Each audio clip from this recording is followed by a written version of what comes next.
120 votes for Gerard Black. And I'm quite sure that a lot of the people who didn't vote because they wanted to vote for Gerard and were not allowed to. And I'm actually one of those people who was not allowed to vote. I as you know, dropped out of it as soon as I heard that Gerard was standing.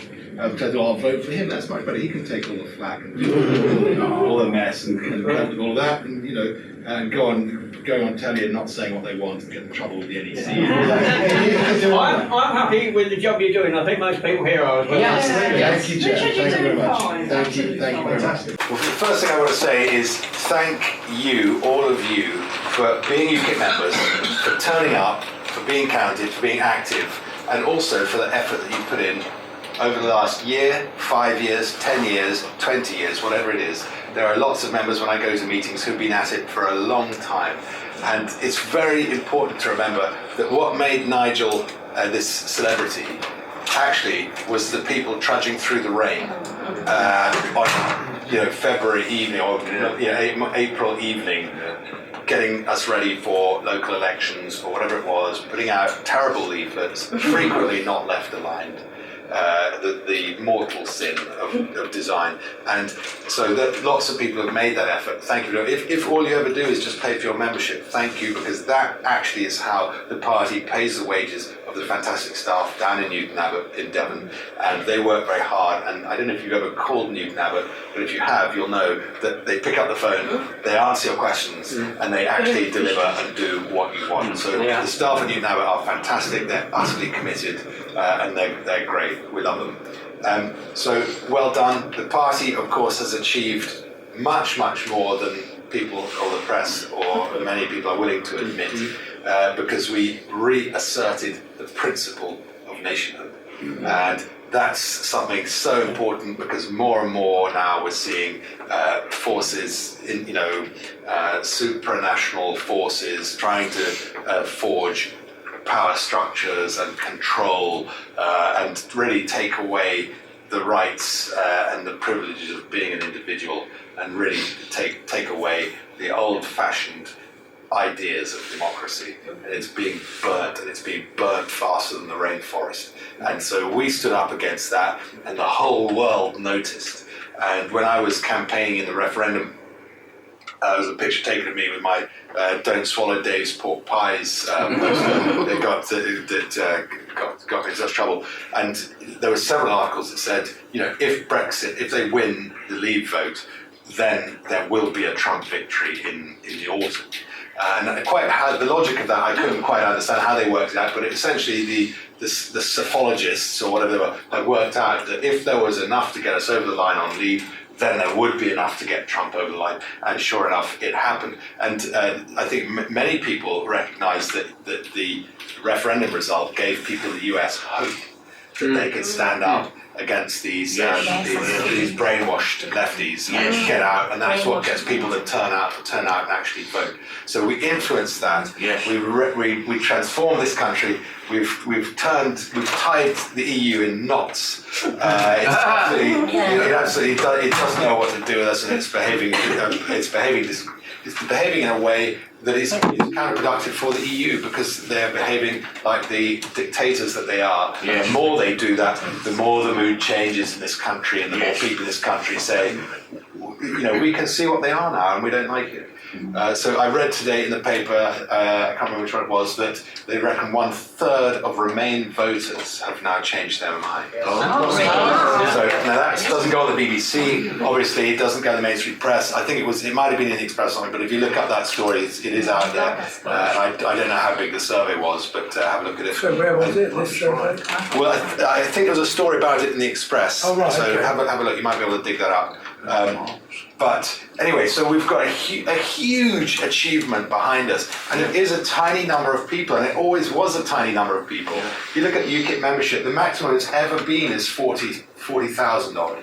Currently, it's about 23,000. It's gone down from the 29,000, 30,000 that it was at Gerard, the peak of Gerard's popularity. Obviously, many people have been put off by some of the things that have been going on in the party, decisions that have been made by the NEC. and also conflict in the party, and also the Brexit Party actually is the real reason why our membership is down at 7,000. I think that the Brexit Party started to draw attention back in April, May, and that build-up has certainly taken a lot of people away from us. Many of them may come back if the Brexit Party, like a fire made from a newspaper, burns out quickly and disappears, which it may well do. And I think many of those people may well come back. So we shouldn't be too pessimistic about the fact that we have lost members. I think it's part of the ebb and flow, and I plan to build membership up and get it higher again, because remember, the members and the subscriptions of members are vital for paying staff, keeping the party running, and having an active life as a political party, fighting in elections, which is everything that counts, is fighting in those elections, putting that pressure on all of the traitor Marxists that populate our Westminster Parliament, and of course the Brussels, we get rid of that lot too. So that's that. I don't know if there's anything I've said that anybody disagrees with. I'm going to move on to talking about the future. As many of you know, I've blathered on endlessly during the leadership hustings about my plans, and the number one thing that I said I was going to do was appoint a head of HR. I actually did that. Unfortunately, there's been a family tragedy, and suddenly she's not able to work on it at the moment. She may come back to it in the weeks ahead. So that's that role done. As you may know, I was not allowed to make Gerard my deputy. I'll talk to you quickly about that. And I think I want people to have moderate views on this, not extreme views, because Gerard is 66. In the 2017 leadership election at Torquay, I saw him walking up the road in his Mac with his little briefcase, going home off to the train station. I screeched to a halt in the 18 van and ran out and said, Gerard, why didn't you stand? Because Bolton had just been elected, and I thought Bolton was to be honest, an incredibly dull, and I didn't think he was going to be good at the job. And Gerard said, well, Richie, I've done 15 years, I've 14 years in MEP, I worked for Parliament 27 years, I've done it, I've done my bit, And I said, and I said, well, that's a shame, because you were, I think, very obviously the man to take it on. But Bolton did it, and then, of course, we all know what happened. And 5 months later, Gerard more or less had to step in, because he was really the senior sensible statesman in the party. The NEC, when Gerard said he would be prepared to do it, the NEC, I think, was thrilled that somebody of his stature would take it on, and he did a great job. The first thing he did was make sure the party didn't go bankrupt after Henry Bolton had done his best, and that was a very important step. And he saved the party, no question. So that's it. Gerard had an idea that Nigel, and I think he was strategically right about this, that Nigel had failed to be elected to our Parliament 7 times. And of course we know that South Thanet, there's lots of speculations about what went on there and so on, and there have been court cases. But the main point is, if you actually manage to really break through, you can get elected. If people love you enough, you can get elected. If your message is right, you can get elected. Even if you're not a Tory or a Labour politician, it does happen. You look at Martin Bell standing as an independent in his white suit, and he got elected to Parliament because people loved him. Admittedly, he was a TV presenter, and people loved him anyway because everybody knew who he was, and there he was. So, but the point is that Nigel never did manage to.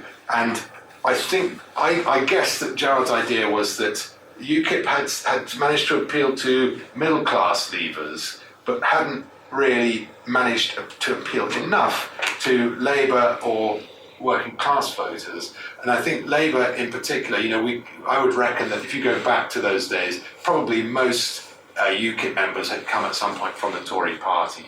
And I would say definitely fewer, my experience is that definitely fewer had come from Labour.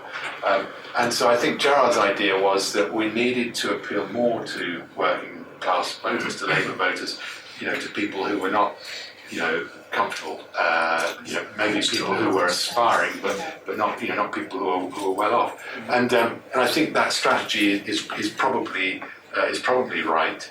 But as we all know, certain things have counted against us. And I think when it comes to the whole Tommy Robinson thing, you know, he is very courageous, and he has been talking about important things. But there is no question, I think, that the press and the establishment have used this to label us as extremists, to stigmatize us, so that people are ashamed to stand for local elections. They don't want to give their money over and be known as UKIP donors, sponsors, or activists. And I mean, I myself have seen a change in attitude towards UKIP in the last probably year, where you certainly meet people who are very, very aggressive towards us, call us fascists, call us racist. The moment you say UKIP, they're like, you know, and there's no question that it works. You know, the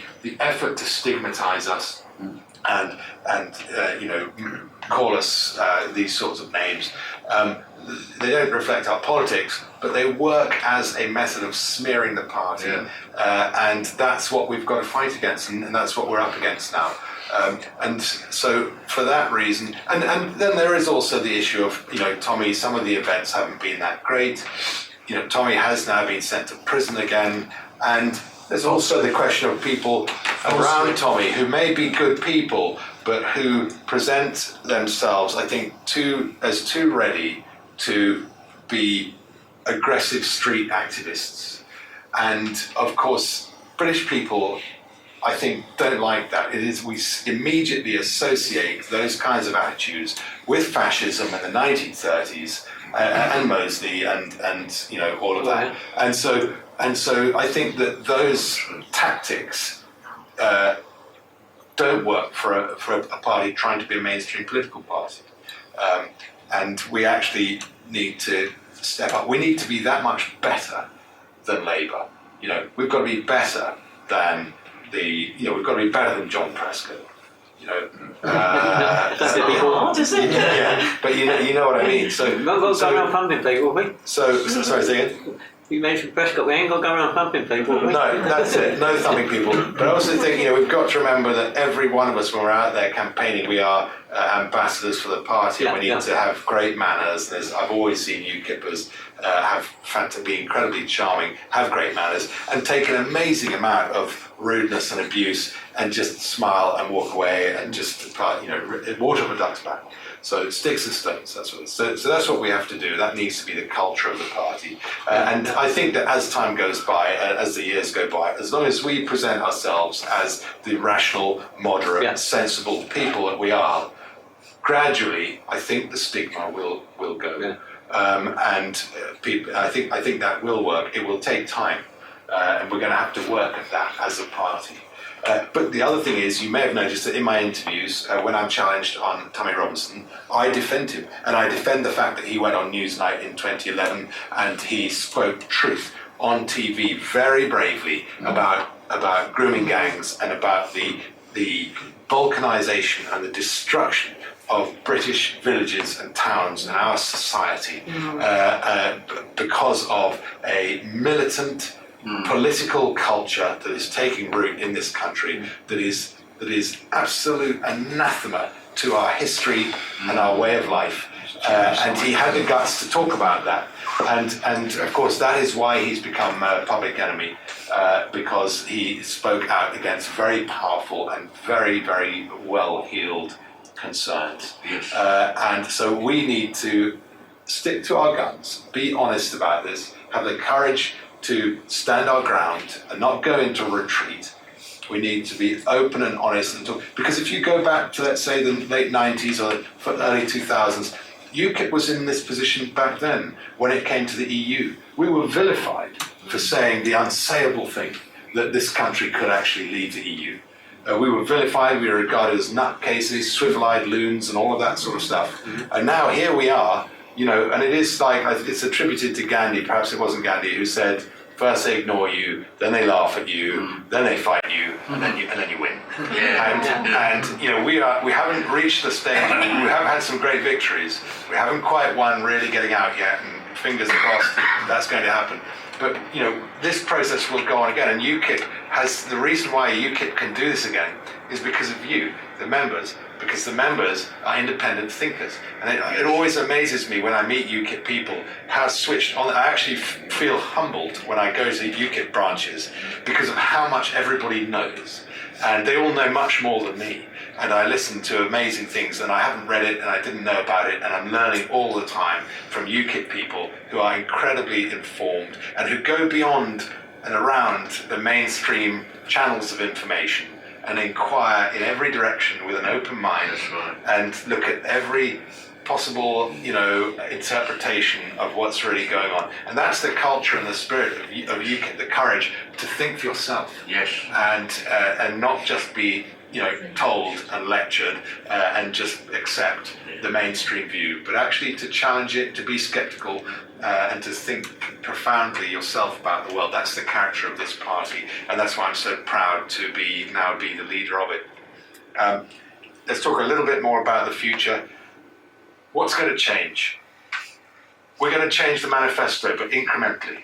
It's not going to be a whole big new, this will start afresh. There's no need for that, because this party, for the last 5 years, has had a fantastic manifesto. And I bumped into Mark Quinlan a couple of days ago. I probably shouldn't say his name, but he was, to some extent, the engine room of the 2015 manifesto and before. And he was a fantastic policy expert, and that manifesto was very strong, and it still is very strong. The current interim manifesto is very strong, and it's very honest, and it talks about things that other parties will not talk honestly about, and so we should be proud of it.